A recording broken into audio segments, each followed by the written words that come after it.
Welcome to TV8 here at the beautiful Nottingham Park in Avon. What a gorgeous fall day. Are you enjoying this beautiful day right now? Amazing. It's amazing. We're at like a second summer. It's a little hot, but I'd rather it be hot than cold. So. Exactly. With the breeze, it's perfection. This is Steve with Oracle Canine. Now, Steve, I've seen a lot of your work on social media and things like that and the wonderful things you do with dogs. That's not one of his. What I wanted to talk to you about is how you got started in the training community here in our valley, as well as why you decided to work with dogs and all of the other wonderful things that you do, and your background a little bit as well. All right, a lot to unpack there, but so I'll just start with my background. I was in the Marine Corps, and I was an infantry Marine, so on deployments we had these awesome dogs attached to us on patrols that could alert to explosives, and they would like squirt out of buildings and get bad guys and bite them, and they could track, and I was like, wow, that is really cool. So I started kind of hanging around with the kennel people and like the dog handlers, and then when I got out of the military, I started training with a Schutzen club, and Schutzen's a German sport for dogs. It's protection, tracking, and obedience, and then they do it up from on leash to off leash at a very high level. Anyways, I've always kind of done dogs. I've been really good with dogs. I was doing them here kind of as a side thing and just helping people, and then I lost my job that I had full time, and my wife was like, why don't you just do dogs full time? And so that's what I've been doing for a few years now here, as far as that's what I do 100% to feed my family. So I started with private lessons here in the Valley, and then I've kind of graduated into doing privates, group lessons, which we're about to do here in a little while, and a board and train program. So the group lessons are a little bit easier way financially for people to kind of get into training and kind of test the waters with a trainer. Not everybody can shell out the money it costs for private lessons. So I do these group lessons at like $20 for somebody. We get to come out here for an hour, and you know they'll take away a lot, and that's just kind of, I can't offer free training, right? Which is an expensive place to live. If I could, I would. So I've been doing these cheap group lessons, and that's just, yeah, I'll leave it with that. Well, I would never say the word cheap, because first of all, if you can afford $20, you get so much in return. And you know what? You do have to feed your family, and that's a very altruistic thing that you're doing for people here that might not be able to do a private lesson like you were talking about. I've learned a lot about dogs. I love dogs so much. Been out here for 15 years, and I've been adventuring them for about 8 years during the day, and I learned about their personalities. The one thing I've really learned is that when you train a dog, you have to train their person as well. Absolutely. 99% of it's training the person and showing them good management techniques and how to communicate with their dog. And you know, dogs don't speak a language. They're master body language readers of us, and they follow our cues and stuff like that. And for us to go in and have a good communication system, and the dog to know its boundaries and what it's allowed to do and what it's not allowed to do is huge. Being a leader to your dog is the most important thing. We shouldn't baby our dogs, right? I see people all the time, they show love to dogs by overfeeding them, by giving them whatever they want, by letting them jump and walk all over them. That is the opposite of what a dog actually wants and needs to thrive, right? So that solid leader, boundaries, hey, you can do this, but you can't do that. Everything's kind of down to a cue. Yeah, you can do it. Yeah, you can't. And that's truly what dogs need. They're pack animals. They need somebody to look up to and follow. That makes perfect sense, and I 100% agree with you. Not like I have any weight in this subject, but we got very lucky. I was walking up here with my cameraman, Nicholas, and you just happened to be wrapping up a session with this lovely lady over here. I want to come, Patty, right? Yeah. I got your name beforehand. Patty, say hi to everybody, because you have been one of Stephen's clients over at Oracle Canine. I have been for some time now, since I got Kugel. Noodle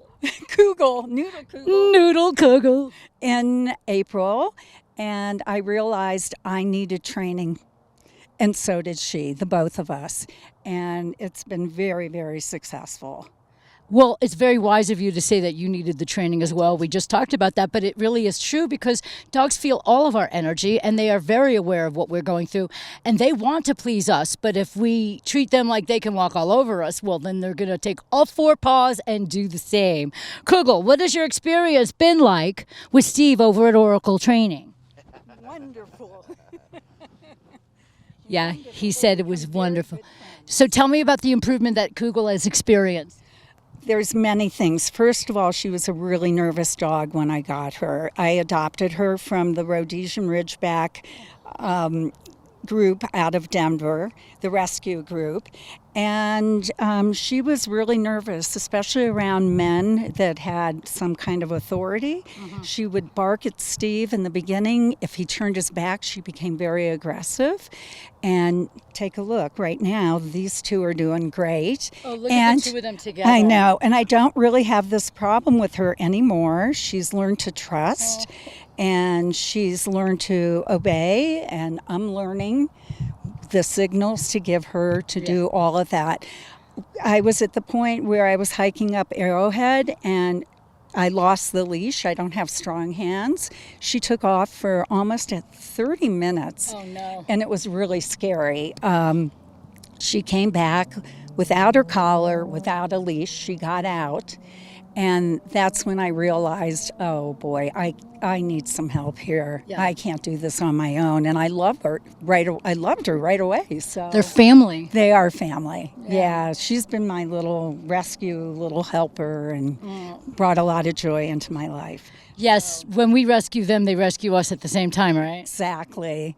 And there's something really special. I've never have had a rescue before, but they do come with some issues, and they're bigger than me. I needed Steve's help to make this happen. And like you said, they come with issues, but that's where people like Steve from Oracle come into play. Right. We all have to realize that getting a dog, whether it's for our own companionship or for the kids or for a gift or a holiday or anything like that, it comes with such a responsibility. It is not just there for the cutesy stuff and the companion and all the snuggles, and we want to feed them right. We want to treat them like they're a member of our family, but they also have to be ready to please us.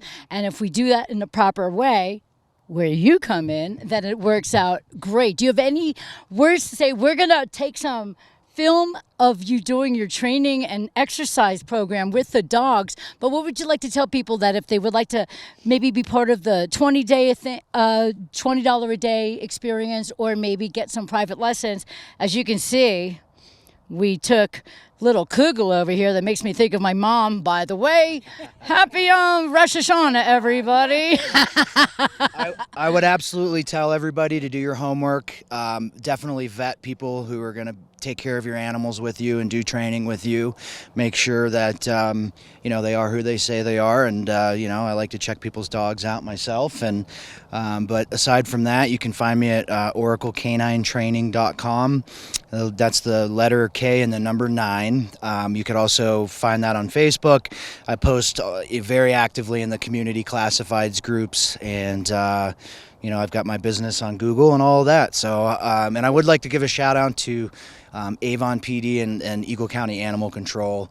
When those 5 dogs got dumped by the Maverick gas station, I was the one that was me who went up there and helped them kind of corral them. Yeah, I was the local canine professional that they put in the paper or whatever. But hey, I've been called worse. Oh yeah, I have too. So, but yeah, no, I'm a dog man through and through.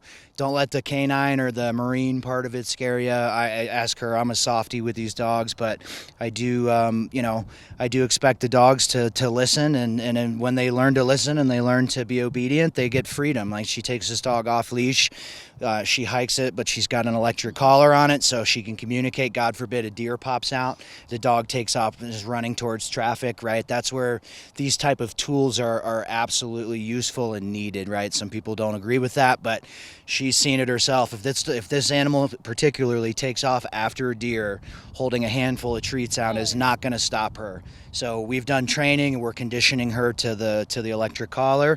She stops, comes right back, and now she has all of this freedom because she can responsibly be off leash in public, and that is huge. So That's I bet it's been enormous. And you know, dogs are dogs, so they're still going to do their dog things. But when they respect you, and so people do understand the e-collar, it's not always zapping your dog. Okay, so really learn more about it. And I hope we can learn more about your Marine background. He might be a softie with the dogs, but I walked up, he's like, on your belly. So this is Steve from Oracle Canine with a great amount of experience to get everybody and their dogs part of the family and everybody getting along perfectly and safely.